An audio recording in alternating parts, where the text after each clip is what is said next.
Nah, bagaimana dengan mengucapkan sayyidina misalnya dalam salat? Kaum muslimin dan muslimat dirahmati Allah, kalau di luar salat itu masalahnya lebih mudah, artinya ada bebas.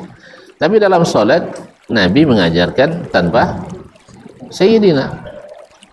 Lalu sebagian mengatakan kan ada dalilnya. Dalil tentang apa? Dalil tentang salat atau dalil salawat atau dalil lain? Dalam dalil tentang salawat tidak ada kata sayyidina, tapi dalil tentang sayyidina memang ada. Kata Nabi SAW, ana sayyidu waladi Adam. Saya adalah sayyidnya anak Adam. Nah, dan ini didengar oleh para sahabat. Sahabat beratkan pada kita, tabi'in beratkan pula pada yang setelahnya. Taib, ada tak mereka memasukkan sayyidina dalam salat? Hah? Tidak ada. Berarti hadis tentang ana sayyidu waladi Adam babnya bab lain, sedangkan hadis tentang salawat adalah babnya bab lain. Tak boleh campur-campur. Nah, oh enggak, Nabi kan tak mungkin mengajarkan sayyidina pula pada diri, malu dia katanya. Ini adalah alasan mengada-ngada, karena Nabi mengatakan innallaha la yastahi innallaha la yastahi minal haq. Allah tidak malu menjelaskan kebenaran. Kalau itu untuk malu dia menjelaskan bahwa Allah membolehkan dia menikah dengan wanita banyak. Sah? Daripada menjelaskan, terus kenapa dia katakan ana sayyidu waladi Adam? Malu juga dia. Ini adalah alasan yang memalukan. Alasan yang memalukan.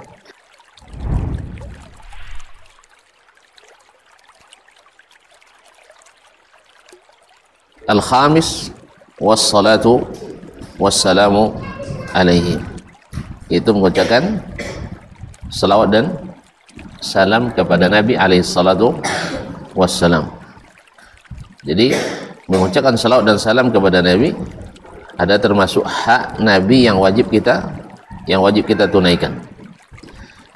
Adalah hak Nabi yang wajib kita tunaikan.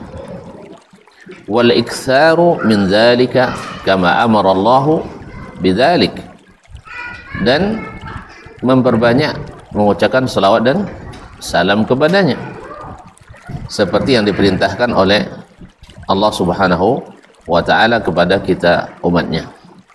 Qala ta'ala, Allah berfirman dalam surah Al-Ahzab ayat 56, innallaha wa malaikatahu yusalluna 'alan nabi. Sambungnya, ya ayyuhalladzina amanu sallu 'alaihi wa sallimu taslima. Apa ya? Sering baca menjelang azan ya. Nah. Bacaan sebelum azan, subhanallah. Sesungguhnya Allah dan para malaikatnya bersalawat kepada Nabi. Jadi Allah yang memulai, diikuti oleh para malaikatnya, kemudian Allah perintahkan kepada kita umatnya yang beriman, hambanya yang beriman. Ya ayyuhalladzina amanu, hai orang-orang yang beriman, sallu alaihi wa sallimu taslima. Bersalawatlah kamu kepadanya dan ucapkanlah salam sebanyak-banyaknya. Qala al-Mubarrid, berkata Al-Imam Al-Mubarrid, salah seorang ulama ahli bahasa Arab, berkata bahwasanya aslus salati, salawat itu hukum asalnya adalah at-tarahhum. At-tarahhum artinya permintaan rahmat, permintaan kasih sayang. Jadi salawat itu pada asalnya adalah permohonan kasih sayang.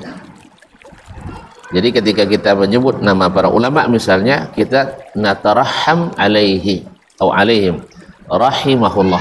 Misalnya qala al-Imam Asy-Syafi'i rahimahullah. Ini namanya tarahhum. Nah, as-salatu hukum asalnya adalah at-tarahum, makna asalnya. Jadi wasalli alaihim fa inna salataka sakanun lahum, artinya berdoalah untuk mereka karena doamu hai Muhammad untuk mereka adalah ketenangan bagi mereka. Jadi kata Imam Al-Mubarrid, aslus salati at-tarahum, nur arti bahasa. Fahiya minallahi rahmah, salawat Allah kepada Nabi adalah rahmatnya, dan Nabi adalah hamba yang paling patut menerima rahmat Allah SWT. Kenapa? Karena inna rahmatallahi qaribun minal muhsinin, rahmat Allah itu dekat kepada orang yang muhsinin. Muhsinin dan Nabi adalah orang yang paling muhsin, yang ibadahnya paling ihsan, maka beliaulah yang paling berhak mendapatkan rahmat Allah Subhanahu wa ta'ala. Wa minal malaikati riqqatun wastida'a'un li rahmatin minallah. Sedangkan salawat dari malaikat untuk Nabi adalah riqqatun, yaitu kelembutan, wastida'a'un li rahmatin minallah, dan mendoakan rahmat dari Allah Subhanahu wa ta'ala. Jadi kalau dari Allah adalah rahmat, artinya sallallahu alaihi, Allah memberi rahmat kepadanya. Dari malaikat adalah malaikat mendoakan rahmat baginya, mendoakan rahmat baginya. Demikian juga dari kita. Dari kita adalah permohonan rahmat bagi Allah, bagi Nabi alaihi salatu wassalam dari Allah Subhanahu wa ta'ala. Dua kaum muslimin dan muslimat, Nabi yang dijamin masuk surga, tapi masih tetap perlu didoakan, bukan tempat berdoa. Jadi Nabi bukan tempat kita meminta, bukan tempat kita berdoa. Jadi adalah kesalahan fatal ketika orang berdoa kepada Nabi alaihi salatu wassalam, karena beliau sendiri minta didoakan, apalagi kita, dan beliau minta didoakan, dan itu perintah dari Allah Subhanahu wa ta'ala. Semakin banyak yang mendoakan rahmat baginya, maka semakin dekat rahmat Allah kepadanya. Wa Abdullah bin Amr bin al-As radhiyallahu anhuma, diriwayatkan dari Abdullah ibn Amr ibn al-As radhiyallahu taala anhuma, dia dan bapaknya adalah sahabat dan umurnya dekat. Nah, masih ingat jarak umur Abdullah dengan ayahnya hanya 13 tahun. Hanya 13 tahun. Hah? 12 tahun lah nikah. Awak 12 tahun mesti selemo lu bisa lah. Lipik selimik lu dapat lah. Nah, jadi ayahnya jadi orang hebat, anaknya juga tidak kurang hebat. Ayahnya termasuk salah satu dari manusia super cerdas di era Islam di kalangan Arab, tentu saja setelah Nabi dan para sahabat utama. Kemudian anaknya salah satu dari ulama besar di masa sahabat, termasuk perawi hadis dan penulis wahyu di zaman Nabi masih hidup. An Nabi sallallahu alaihi wasallam, dari Nabi sallallahu alaihi wasallam, annahu qala, bahwa Nabi alaihi salatu wasallam bersabda, man shalla alayya salatan sallallahu alaihi biha asyra, siapa yang bersalawat kepadaku satu kali, maka Allah membalas salawatnya itu 10 kali. Subhanallah. Kalau kita doakan saudara kita muslim, malaikat mengaminkan, sah? Kemudian walaka mithlu dzalik. Bagimu adalah seperti itu. Artinya semisalnya sama. Kita doakan, ya Allah, semoga saudaraku ini lulus dalam ujian.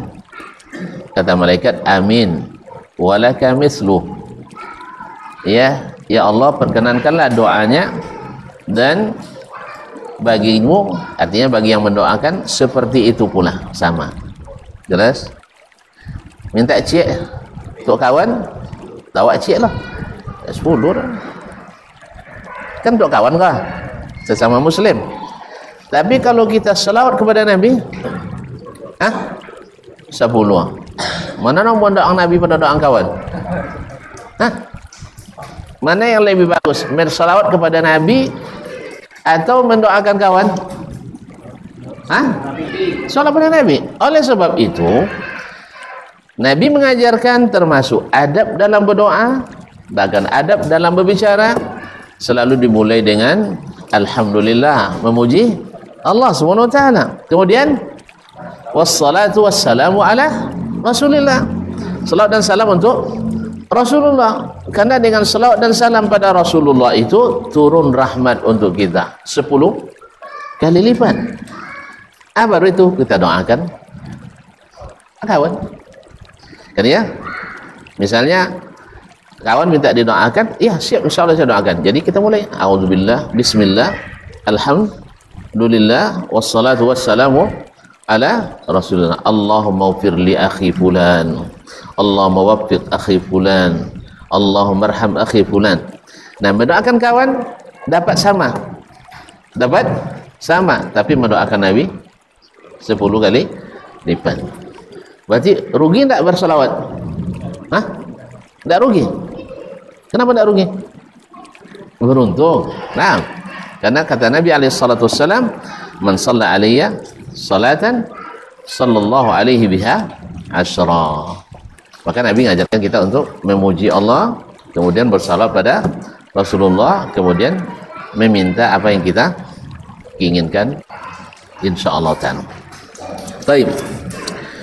Wa an Ali bin Abi Thalib radhiyallahu anhu an Nabi sallallahu alaihi wasallam annahu qala, diriwayatkan pula dari Ali bin Abi Thalib radhiyallahu taala anhu annahu qala, dia berkata, al-bakhilul ladzi man zukirtu indahu falam yusalli alayya. Orang yang bakhil adalah orang yang bila aku disebut dia tidak berselawat kepadaku. Itulah yang bakhil. Subhanallah. Nabi disebut tapi tidak mau mendoakannya. Kenapa bakhil? Kenapa bakhil? Syekh? Kenapa bakhil? Orang tidak bersolat pada Nabi ketika namanya sebut. Iya, kenapa sobek kiki?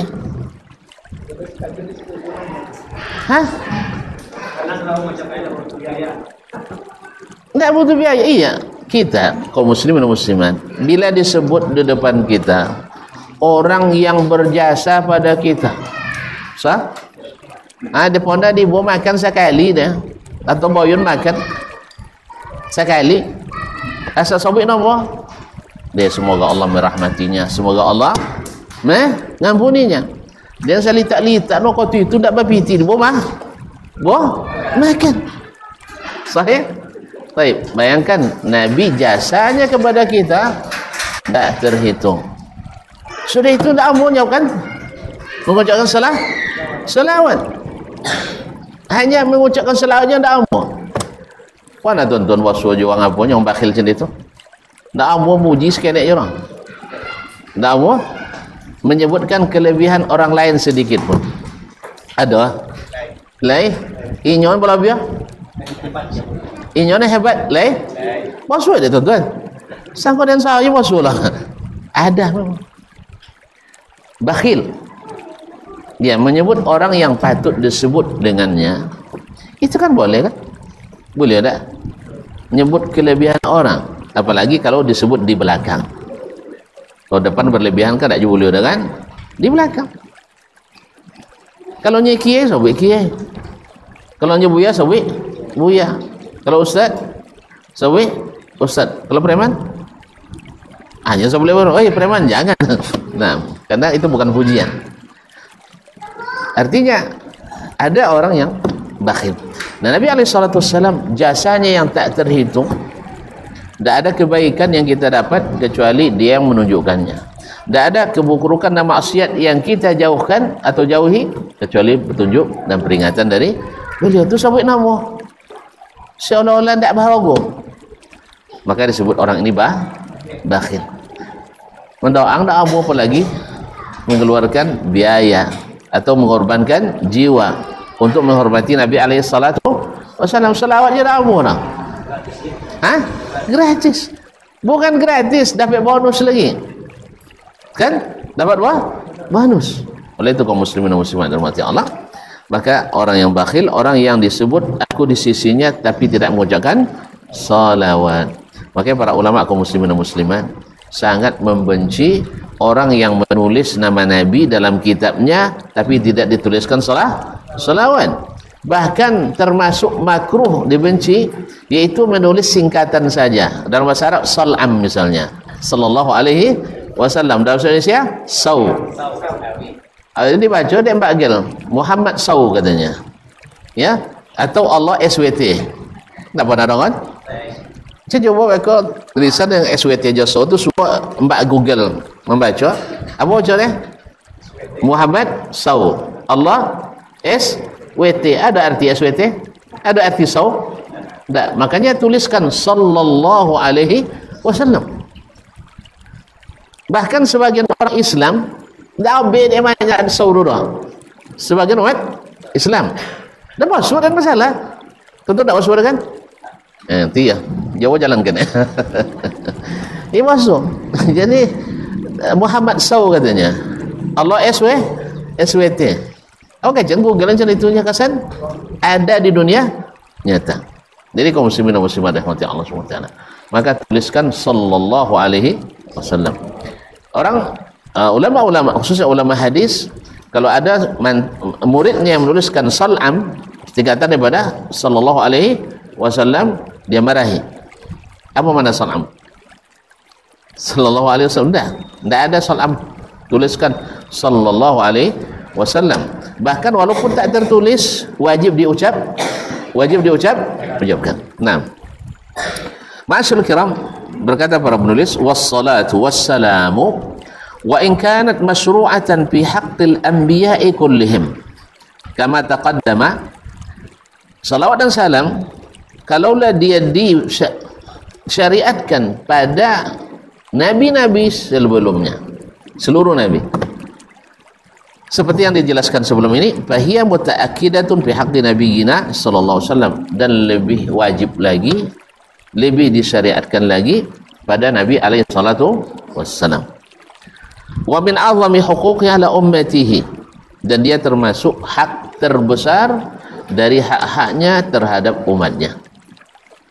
Wahia wajibatun alaihim, dan hukum berselawat itu adalah wajib.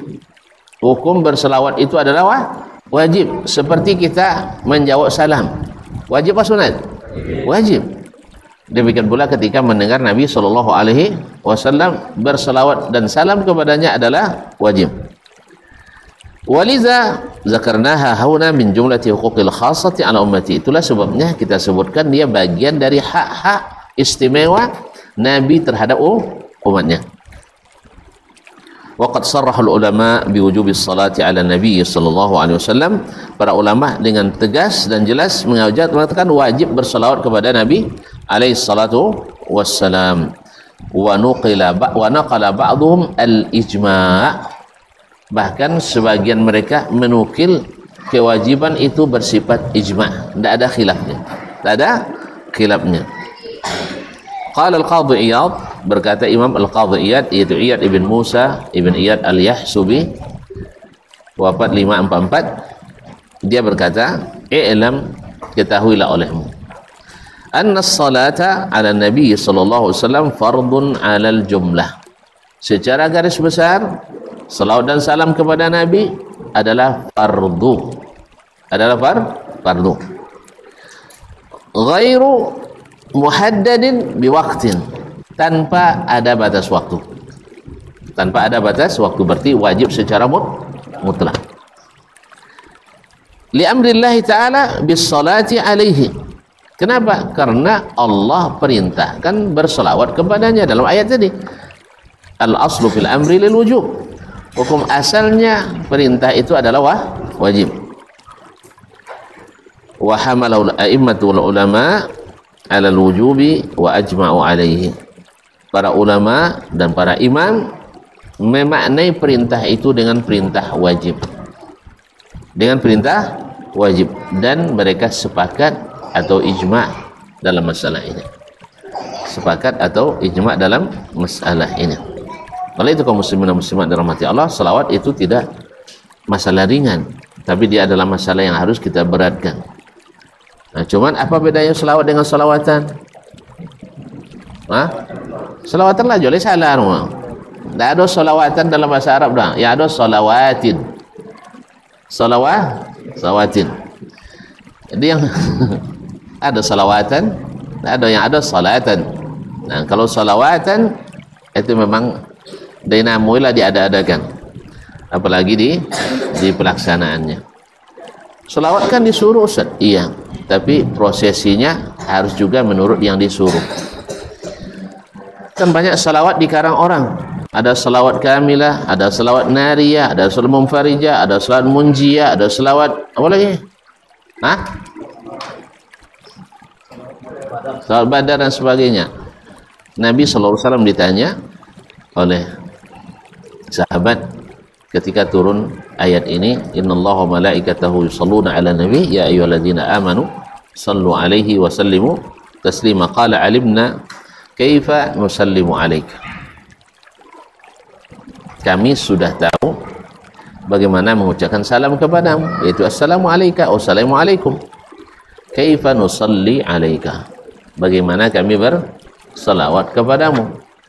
Nabi mengatakan qulu Allahumma salli ala Muhammad wa ala ali Muhammad kama sallaita ala ali Ibrahim innaka Hamidun Majid, wa barik ala Muhammad wa ala ali Muhammad kama barakta ala ali Ibrahim innaka Hamidum Majid. Berarti inilah salawat yang paling utama yang diajarkan oleh Nabi alaihi salatu wassalam, dan ini pula yang dibaca dalam salat, yaitu tahiyat al-akhirah, dan termasuk tasyahud awal bagi yang mengatakan disunahkan di tasyahud awal. Ma'asyiral kiram dirahmati Allah SWT. Adapun di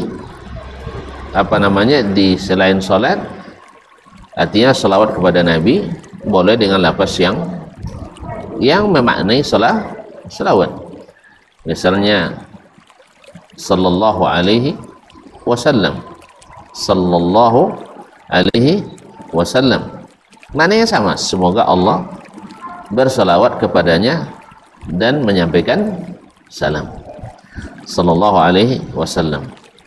Atau antum katakan misalnya Allahumma salli wa sallim wa barik wa zid wa an'im misalnya ala abdika wa rasulika, juga tidak ada masalah selama tidak dijadikan sebagai bacaan khusus dalam munasabah tertentu, maka yang mutlak berlaku mutlak, yang khusus berlaku khusus.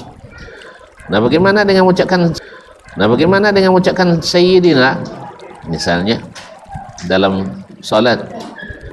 Kaum muslimin dan muslimat dirahmati Allah, kalau di luar salat itu masalahnya lebih mudah, artinya ada bebas. Tapi dalam salat Nabi mengajarkan tanpa sayyidina. Lalu sebagian mengatakan kan ada dalilnya. Dalil tentang apa? Dalil tentang salat atau dalil salawat atau dalil lain? Dalam dalil tentang salawat tidak ada kata sayyidina, tapi dalil tentang sayyidina memang ada. Kata Nabi alaihissalam, ana sayyidu waladi Adam, saya adalah sayyidnya anak Adam. Nah, dan ini didengar oleh para sahabat beratkan pada kita. tabi'in meriwayatkan pula pada yang setelahnya. Taib, ada tak mereka memasukkan Sayyidina dalam solat? Tak ada. Berarti hadis tentang ana sayyidu waladi Adam babnya bab lain, sedangkan hadis tentang salawat adalah babnya bab lain. Tak boleh campur-campur. Nah, tak, Nabi kan tak mungkin mengajarkan Sayyidina pula pada diri, malu dia katanya. Ini adalah alasan mengada-ngada, karena Nabi mengatakan innallaha la yastahi innallaha la yastahi minal haq. Allah tidak malu menjelaskan kebenaran. Kalau itu untuk malu dia menjelaskan bahwa Allah membolehkan dia menikah dengan wanita banyak. Sah? Daripada menjelaskan, terus kenapa dia katakan ana sayyidu waladi Adam? Malu juga dia. Ini adalah alasan yang memalukan. Alasan yang memalukan. Tak patut kita menyebut namanya langsung. Seperti contohnya nyebut nama orang biasa je, misalkan kan salli ala Muhammad, Allahumma salli ala Muhammad, sebut nama ke nabinya kan ya. Contohnya nyebut fulan misalnya, harus sebut ya tuan fulan, kan itu kan ya, kan iya ya. Sebut nama ke nabinya. Itu dia. Ini tak boleh sebut nama. Kalau Allah Ta'ala sebut nama tuan-tuan mah. Kan ya Razzaqnya. Razzaq kan nama Allah Ta'ala. Tu apa nak sebut ya Sayyidi Razzaq? Razzaq nama Allah Ta'ala. Tu tak malu tuan-tuan menyebut nama. Ya Karim. Karim Allah. Ya Allah. Tu sebut namanya. Kan Nabi tak mau sebut nama. Allah Ta'ala sembarang sebut nama. Ini namanya alasan memalukan. Alasan yang memalukan, buat malu ya. Jadi dalam beragama ini tidak masuk perasaan sebagai dalil. Dalilnya, perasaan tak boleh dimasukkan jadi dalil. Kemudian dalil tak boleh dicampur-campur. Ya, dalil makan durian jadi dalil makan ikan. Amun. Nah, jadi oleh itu kaum muslimin dan muslimat, jadi dalil tentang ana sayyidu waladi Adam itu tentang posisi Nabi alaihissalatu wassalam khusus di hari kiamat, karena itu konteksnya di hari kiamat. Nah, wala fakhar, bukan karena bangga. Dan sedangkan hadis tentang selawat, Nabi yang ajarkan, ditalqinkannya kepada sahabat, dan sahabat menerima dan tak merubah. Kalau antum nak menghargai Nabi, hargailah seperti sahabat menghargai Nabi alaihissalatu wassalam. Karena tidak ada yang lebih menghargai Nabi lebih daripada para sahabat. Kalau nak mencintai Nabi, cintailah seperti sahabat mencintai Nabi alaihissalatu wassalam. Karena tidak ada yang lebih mencintai Nabi dari para sahabat. Wallahu musta'an. Mas waktu. Assalamualaikum warahmatullahi wabarakatuh. Sampai jumpa kembali di World Islam Channel.